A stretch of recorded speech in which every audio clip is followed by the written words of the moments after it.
Antonio Garrigues nos va a hablar de España vista desde dentro y desde fuera. Bueno, él es una persona muy indicada, también lo soy yo, para hablar de España vista desde fuera. Antonio y yo nos hemos ido encontrando muchas veces en España, por supuesto, y también algunas veces fuera de España, y concretamente en dos lugares tan lejanos como Japón. Antonio ha ido muchas veces a Japón, y en Kenia, donde corrimos una extraordinaria aventura que fue seguir en parte algo parecido al Camel Trophy o al Dakar París, que era el Wings, a Marfort, ¿quién organizaba aquello? Bueno, un rally, ¿no? Y allá que estuvimos en Kenia, y publicó un periodista en el magazine del diario 16 una historia ilustrada de nuestra gran aventura con Antonio Garrigues y Sánchez Dragó en Kenia. Bueno, yo, Antonio, antes he dicho que... Bueno, antes de nada me gustaría añadir algo a lo que he dicho antes, y que seguro que tiene mucho que ver con lo que nos va a decir Antonio. Cuando yo hablo del sustrato, esta especie de sustrato, esta España que emerge como un iceberg dentro de nosotros, por encabronado que estés con ella, etcétera, etcétera, la verdad es que lo que estaba manejando es un concepto que los paganos conocían muy bien, que es lo que en latín se llama el genius loci, el genio del lugar. Y es algo que los franceses han conservado perfectamente en un concepto que es el terroir. El terroir es la suma de las leyes, de las costumbres, de los sentimientos, de las emociones, del arte, de las plantas, de los animales, de los trabajos que se hacen en un determinado lugar. Y eso poco a poco va creando esta sedimentación, que es lo que va formando una forma de ser, un carácter, una manera de estar en el mundo, de tal manera que todos los que pertenecen al terroir pertenecen ya para siempre. Yo, cuando entendí perfectamente, Antonio, lo que es este concepto del terroir, es cuando hace un par de años visité Reims. Ya sabéis que yo soy muy aficionado al champán de verdad, que se hace en Reims o no es champán, ¿no? Y entonces, claro, Reims es donde desde hace generaciones y generaciones y generaciones, con este exquisito cuidado, se ha estado llevando a cabo el champán, y ha surgido una catedral, y han surgido mil usos y mil costumbres. Este concepto del terroir realmente es hermosísimo, el paisaje de Reims, estos viñedos que se extienden hasta el infinito, cuando te adentras en las catacumbas donde están las botellas de champán, y donde los viejos torneros, como los llaman, los giradores, ¿no?, tienen que ir todos los días dando una pequeña vuelta, tac, tac, tac, a la botella de champán. Y ahora, por supuesto, que hay artilugios mecánicos que hacen esto, pero el champán de verdad es el que todavía, con este orgullo de que pertenece al terroir, lo siguen haciendo los viejos torneadores, los viejos torneros, todos los días, pam, pam, con exquisito cuidado, miles de botellas. Ese es el subisible de un pueblo. Yo, Antonio, curiosamente, bueno, yo estoy escribiendo ahora un libro que tengo que entregar rápidamente a finales de mes, el 10 de mayo, que se llama Shangri-La, el elixir de la eterna juventud, y hace un par de horas estaba aquí en una habitación, estaba repasando rápidamente este libro y releyéndolo, y retocando, y de repente me encuentro, el libro tiene una introducción y ya luego arranca el libro propiamente dicho, y este aquí lo que me encuentro en la introducción, que he dicho atiza, las sincronías junguianas. Dice, escribo esto en Phnom Penh. Hace unas horas me llegó un mensaje de mi viejo amigo, juro que no lo he hecho exprofeso, estaba ya escrito, un mensaje de mi viejo amigo Antonio Garrigues Walker. Lo tomo como una señal. En él, tan generoso como siempre, me decía, es admirable tu vida, sobre todo por tu inagotable curiosidad intelectual, que es la clave de la juventud. Me decía un colega argentino que el cerebro es un músculo y que o lo ejercitas o te mata. Las otras claves son no pensar nunca en jubilarse, tratar de aprender siempre algo nuevo y no perder el interés en el sexo. En tu caso se cumple todo eso, Fernando. Te lo digo con la autoridad que me confiere nuestra larga amistad. Pásalo bien en Phnom Penh. Un abrazo. Y ahí ya reanudo yo mi libro y digo, Antonio me conoce bien y tiene en parte razón. No lo digo por ponerme moños. Hacerlo sería ridículo a cualquier edad y más aún en la mía. No creo que mi vida sea o deje de ser admirable. No entro en eso, que no me inquieta. Y es solo un juicio de valor inspirado por el afecto. Pero ¿por qué el miedo a parecer vanidoso va a impedirme reconocer que todo lo demás es cierto? Que mi curiosidad de hoy es análoga a la que hace 70 años sentía, que ni me he jubilado ni pienso hacerlo, los escritores siempre estamos de guardia, que aún como en los impetuosos días de la universidad trato de aprender lo que no sé y que el sexo me interesa más que nunca. Sí, no se me enfaden, más que nunca, reitero, y no para mirarlo desde la barrera. No soy un excombatiente, no fanfarroneo. Basta con lo que Garrigues dice para mantenerse en estado no de eterna, lo que sería imposible, sino de constante juventud. Si así fuera, ya todo estaría dicho y yo tendría que detener la pluma ahora mismo. Pero no lo es. Hay otras claves, otros factores, otras cosas. Son las que, en desorden, a mi aire y animado por lo que Buda llama recta intención, voy a contar. Arranca mi relato. Y ahí ya empieza la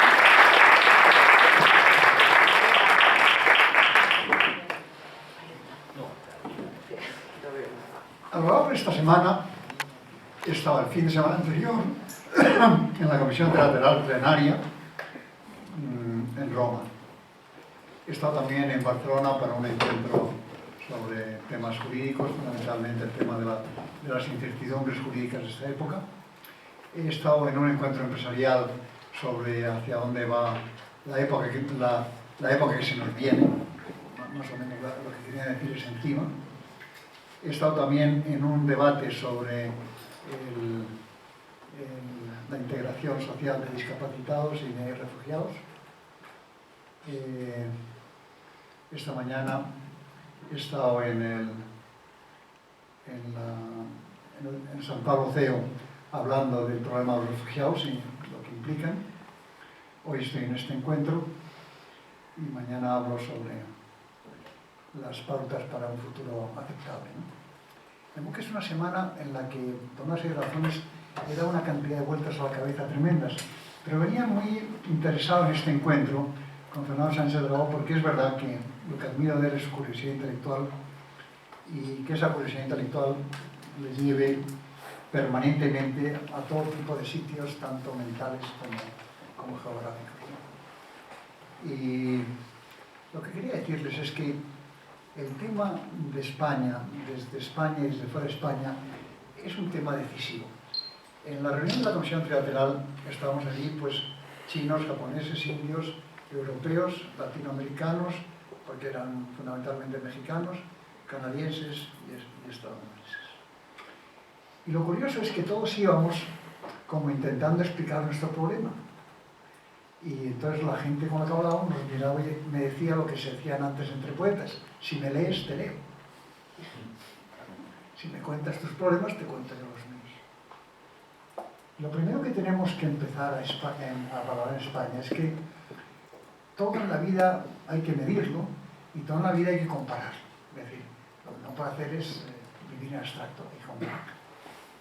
Tenemos en España una situación complicada, sí. Hubo un debate con los americanos, una congresista republicana y una congresista demócrata, que se sentían ofendidos y vejados de que un país como Norteamérica, el país más poderoso del mundo, en términos de poder militar, poder tecnológico, poder cultural, poder financiero, poder económico, pudiera tener dos candidatos tipo Donald Trump, que ha ganado a Ted Cruz, que era mucho peor que Donald Trump, mucho peor, ¿no? Más dramático, más peor que el propio Donald Trump. Y que en otro lado estuviera Hillary Clinton, que vuelve otra vez a esa tesis de que las mujeres de los maridos se convierten también en... que mirábamos a los latinoamericanos y decíamos, hay que ver, ahora se va el marido y viene la mujer. Bueno, pues aquí pasa lo mismo, también decían, en América también pasa lo mismo. Y que el otro era Bernie Sanders, a quien tuve la oportunidad de saludar hace mucho tiempo en Nueva York, pero que es un hombre de 74 años, para mí mejor, pero para la cosa americana, pues viejo, judío, lo cual tampoco está bien como candidato, anticapitalista, anti-Wall Street, anti-todo, que le ha dado una batalla tremenda a Hillary Clinton, hasta la última batalla en donde ya perdió en Nueva York y ya posiblemente lo pierda.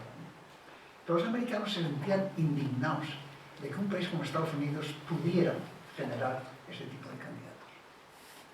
Entonces uno hablaba con los franceses y los franceses decían, pues tenemos un drama absolutamente imposible. La credibilidad de nuestro presidente está por debajo del 10%. La derecha y la izquierda se han tenido que unir en los últimos comicios para que no gane Marine Le Pen, porque Marine Le Pen con el tema de refugiados está subiendo, en estos momentos es el partido más votado que hay en Francia. De modo que comparado con lo de ustedes, vamos, no es nada.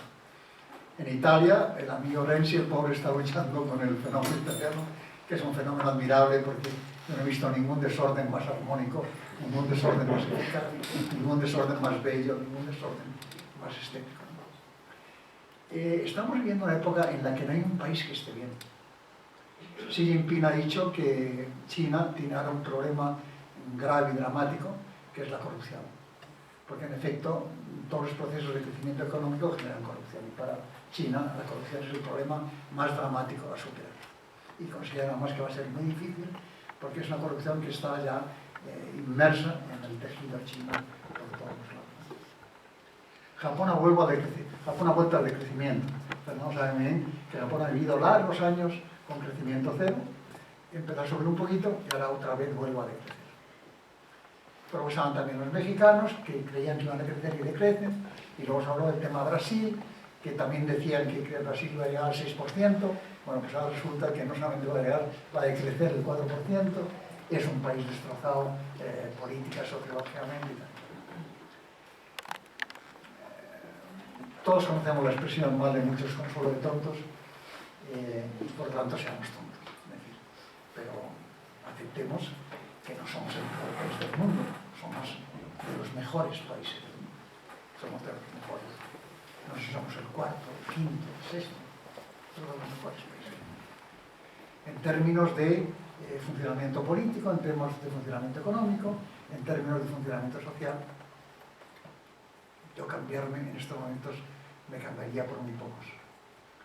Quizá por Dinamarca, pero es que Dinamarca, claro, es que trabajando y haciendo las cosas bien así tirado. Así cualquiera.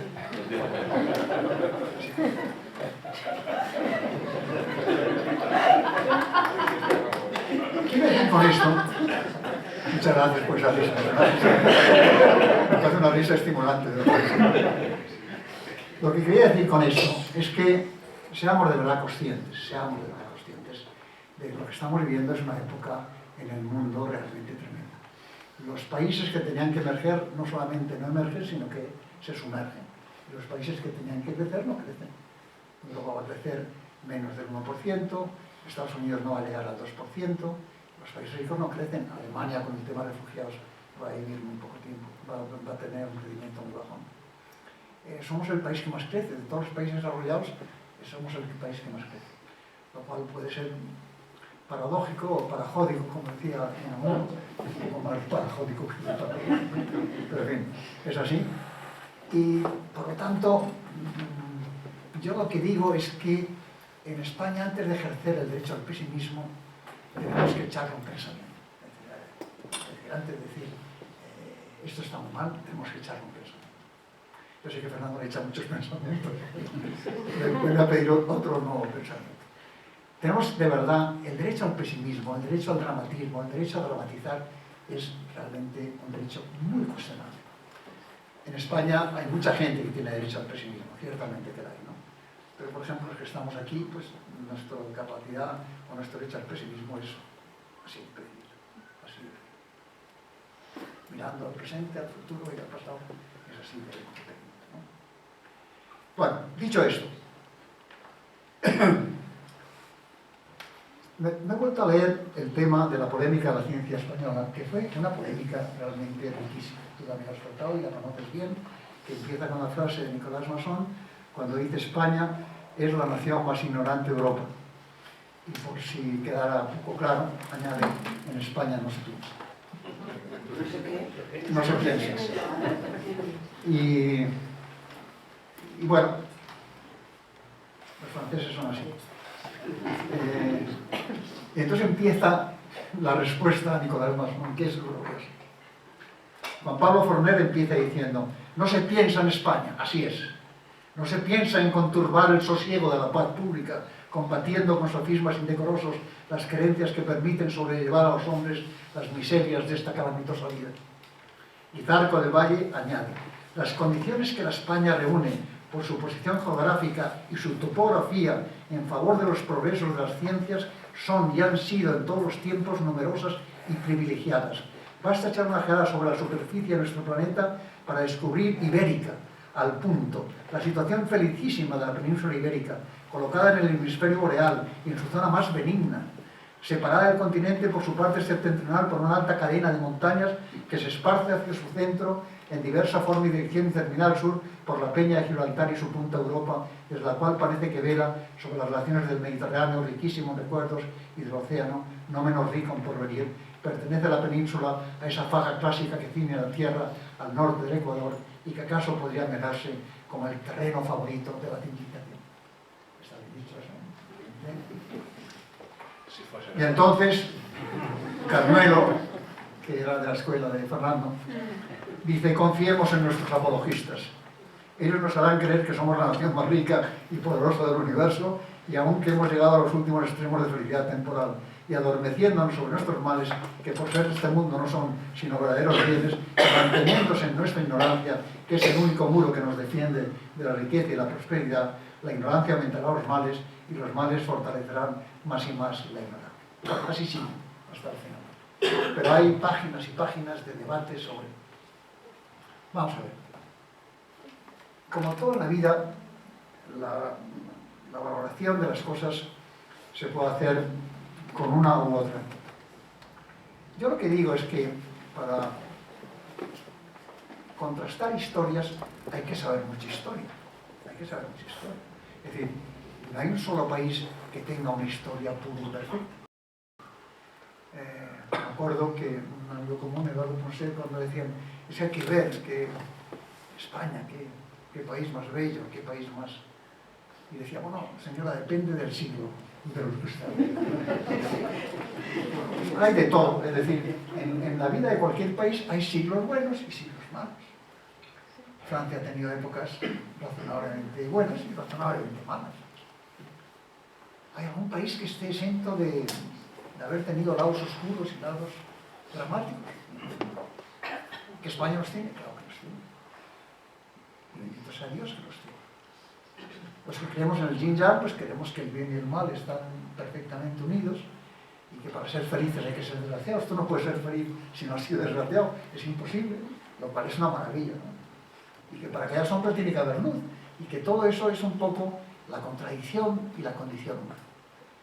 Pero al final de todo este proceso, lo que sobresale, tanto en España como en cualquier parte del mundo, es la belleza de la condición humana, la resiliencia del ser humano, de cómo hemos aguantado todo. Uno de los debates que tuvimos, en los que participé en la Fundación FIDE, que es una fundación de investigación jurídica con la que estamos trabajando, es el tema de la inmortalidad biológica.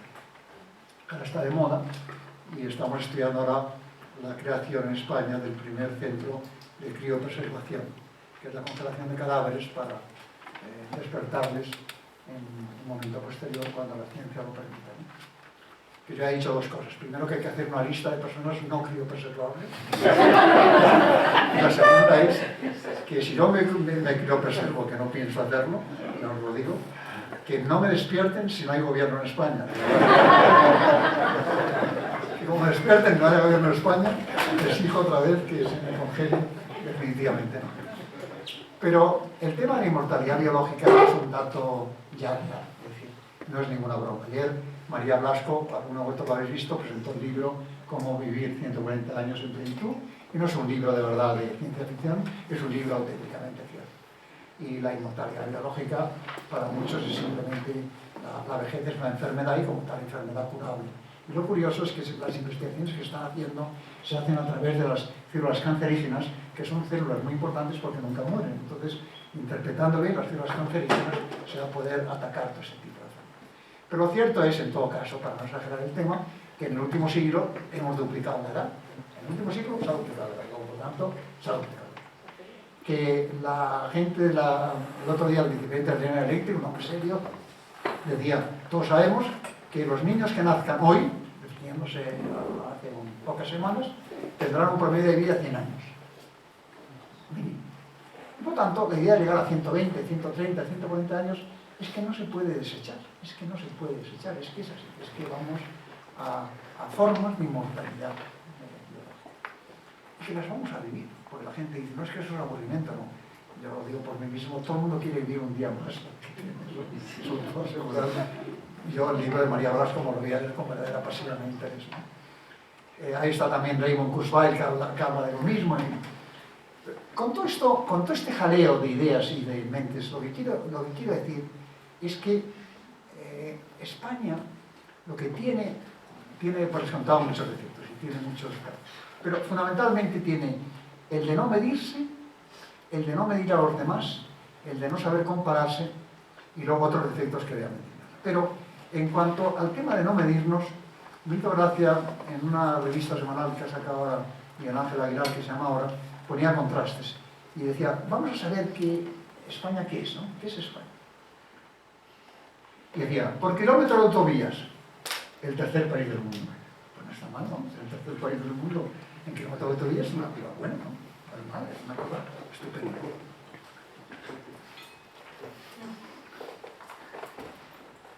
Por esperanza de vida al nacer, el segundo país del mundo. Eso no está mal, realmente. Por esperanza de vida al nacer. ¿Saben ustedes cuál es la esperanza de vida media en África? 46 años. En Europa, 82. Una pequeña diferencia, ¿verdad? 46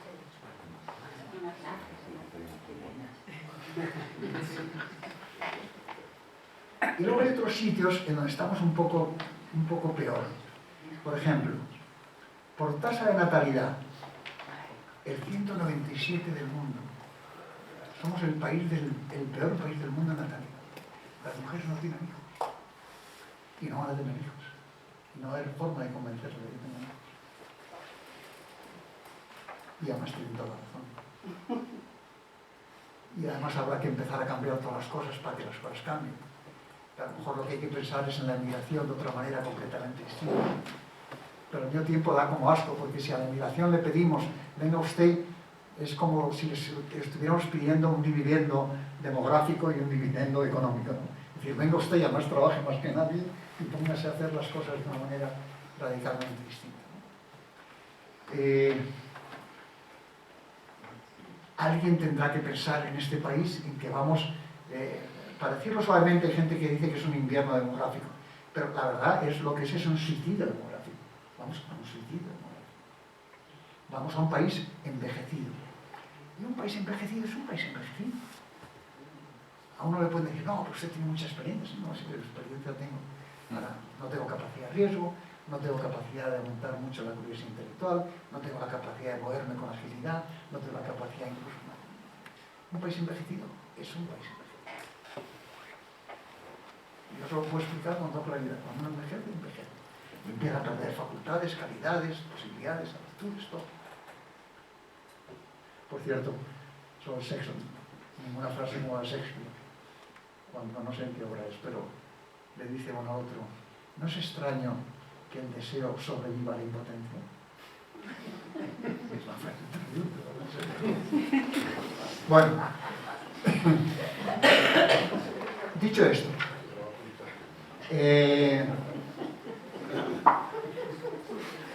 por donación de órganos, el primer país del mundo. Pero bueno, esto es un signo de civilidad, es un signo de generosidad, es un signo de solidaridad tremenda.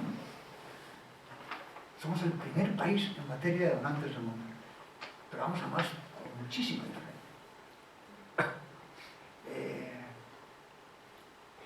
Por producción de vino, el segundo país del mundo.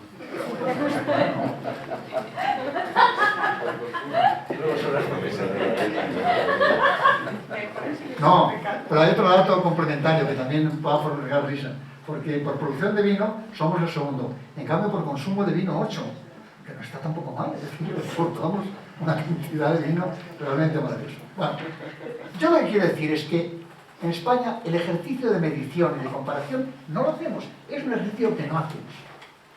Y si estas reuniones, en vez de ser a nivel local, lo digo para que lo tengamos en cuenta, vinieran gente de otros países, les pasaría lo mismo que a mí me pasó en Roma, que yo quería explicarles, mire usted, es que en España tenemos ahora una situación política complicada y no sé cuánto está, y entonces nos dirían, oiga, sí, pero mire usted, que es que aquí también la cosa está muy mal. Estamos viviendo una época, la crisis más puñetera y más larga que ha tenido la humanidad. Además, no teníamos la menor esperanza de una reactivación rápida, no la tenemos. No la tenemos, casi al contrario. Es decir, la perspectiva es que las cosas se pueden ir complicando. El tema del empleo se puede ir complicando. La robótica, se habla que en Estados Unidos, dentro de muy poco tiempo, la robótica sola va a eliminar entre el 35 y el 40% de los empleos, la robótica.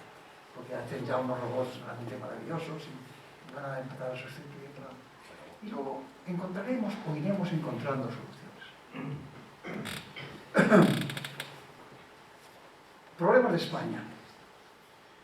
Problemas auténticos de España. La primera es la pasión por la verdad. Es una pasión muy peligrosa. la pasión por dominar la verdad, por poseer la verdad. Algo tan inasequible como es la verdad, queremos poseerla inmediatamente. Esa frase tan española de lo que yo te diga. Es que cuando un español dice lo que yo te diga, es como lo del verso de verdad en española, es que lo que yo te diga es lo que yo te diga. Y vivimos una época justamente en la que los americanos utilizan la expresión VUCA. La V viene de volatilidad, la U de incertidumbre, la C de complejidad y la A de ambigüedad, ¿no? En la que vamos a tener que acostumbrarnos a vivir con la duda como leal y permanente compañero. El cambio de situaciones, pues como una cosa absolutamente natural y sencilla y perfecta. En cambio, en España, a pesar de todo, queremos tener la pasión por la verdad. Los políticos poseen. Hay que ver cómo hablan, ¿eh? Si yo interpreto la voluntad ciudadana, hombre, pues usted cómo se permite interpretar la voluntad ciudadana. Bueno, la incapacidad para el diálogo. Mejor que no hablemos de ese tema, porque es un tema. El escaso liberalismo. Es verdad que en España lo del liberalismo es tremendo, ¿eh? Y además es que las interpretaciones que se hacen del liberalismo, tú te acordarás, Fernando, de aquellos debates que teníamos sobre la concepción liberal, en donde lo que hacíamos era afirmar dos cosas básicas. Primero, o se es liberal en todo o no se es liberal en nada. Dice, mire usted, yo soy liberal porque defiendo la economía de mercado. No, es que eso no basta. Es que hay que ser liberal en lo religioso, hay que ser liberal en lo cultural, hay que ser liberal en todas las materias. Ah, no, es que yo soy liberal. No, usted lo que no puede hacer es elegir la parte que le conviene, ¿eh? Es como si yo soy marxista y por lo tanto los bienes son de todos, pero no, pero los míos son míos. Yo en cambio participo de los demás. Bueno, pues sería una herejía liberal. Una persona que dice yo soy liberal porque defiendo la economía de mercado, es que no sabe. Es que un liberal ni siquiera defiende la economía de mercado ni la sacraliza. Un liberal lo que dice es que en principio la economía de mercado es el mejor sistema para producir e incrementar riqueza y asignarla. Pero es verdad que de vez en cuando la economía de mercado no funciona. Y entonces, si la economía de mercado no funciona, un liberal tendrá que defender que la economía de mercado aparente deje de funcionar. Y por lo tanto, la concepción liberal es... Entonces, por eso, como además los conservadores de vez en cuando les gusta, somos liberal conservadores, que es una típica contradicción en términos, es decir, contradicción en términos. Los socialistas dicen, yo soy socialista fuera de ser liberal, que no, es que no. Ahora, lo malo es lo malo que somos los políticos liberales, es que no damos una, realmente, pero ni aquí ni en el resto de España. A mí de vez en cuando, Fernando, como te pasará a ti, dice, pues yo os voté. Y le digo a la persona que me lo dice, hombre, fuiste tú. Porque la verdad es que fue un fracaso esplendoroso. Bueno, escaso liberalismo. El que sigan inventando ellos. La gente cree que es una broma, pero no es una broma, no, la verdad es que no es ninguna broma. El que sigan inventando ellos es un drama. Pero la gente no recuerden esta expresión que inventen ellos. Se menciona en una carta de Unamuno a Ortega, de mayo de 1906, en la que le dice: yo me estoy sintiendo profundamente antieuropeo. Que ellos inventan cosas, pues que las inventen. Y en ese mismo año Unamuno, en un libro, en un diálogo fingido entre un tal Román y un tal Sabino, le dice Román a Sabino: inviertan pues ellos, y nosotros nos aprovecharemos de sus invenciones. Pues confío y espero en que estarás convencido, como yo lo estoy, de que la luz eléctrica ilumina aquí también, como allí donde se inventó. Y le responde Sabino: ¿acaso mejor? Pero también es muy español, ¿eh? Hay que fastidiarse, ¿no? Y Ortega, comentando este tema, dice: no se preocupen, es una desviación africanista de Unamuno. Lo digo para que sepan de dónde viene la expresión que inventen, ¿no? Pero en efecto, nuestra tendencia al invento es absolutamente limitada.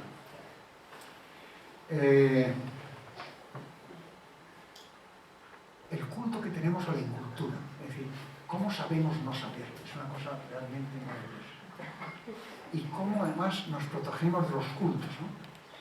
Y en cuanto una persona saca en una conversación social algún tema que no les es cómodo, inmediatamente se elimina. Por ejemplo, España, hablar de política exterior está prohibido, porque nadie sabe absolutamente nada. El otro día, hablando con la embajadora india, me decía, hombre, que los estudiantes académicos en India saben más o menos pues, quién era Cervantes, que por cierto, que deberemos saber adecuadamente, quién era Picasso, quién era Dalí, quién era Lope de Vega. En cambio, le pregunto a los académicos españoles, ¿puede mostrar un nombre culto de la vida india? Y después de mucho esfuerzo, alguien, 1 de cada 10, dice Tagore. ¿Qué me pasa? ¿Qué me pasa? La mirada de Tagore. Gandhi también lo dijo. No. Y el Taj Mahal, eso sí. Bueno, pero que no hay... Es decir, hay que ver el gusto que da hablar con una persona culta de un tema que sabe. Hay que ver cómo se goza con ese tipo. Ese tipo de conversación en España no existe. Pero luego tenemos muchas ventajas y muy buenas. Una es la búsqueda de la felicidad. El español quiere ser feliz. El holandés no, por ejemplo. El holandés no le preocupa ser feliz. ¿Hay algún holandés aquí? No, digo para que lo confirme, no para que... Me decía un amigo extranjero que decía que el espectáculo de un bar en Sevilla, hacia las 9 o 9:30, en donde todo el mundo está hablando feliz, tirando los papeles al suelo, con una cara de felicidad, de gracia, es que no lo he visto en ningún lugar del mundo. Uno va a Frankfurt y a partir de las 8 de la tarde es que no se puede ni salir, es que te entra una tristeza amarga. Los bares están apagados, se va un borracho tomando una copita de vino. Y todo eso, esa experiencia la hemos tenido todos. En cambio aquí todas las ciudades, no solamente las del sur, son ciudades vivas, alegres, multiculturales, los jóvenes se relacionan de una manera tremenda, de una maravilla. Somos un país que busca la felicidad. Es que eso no es ninguna tontería. Es que no es ninguna tontería. No voy a hablar ahora del tema de los subsidios en los países nórdicos que siempre decimos nosotros aquí, pero bien, digo que la búsqueda de la felicidad es una cosa muy seria, muy bonita.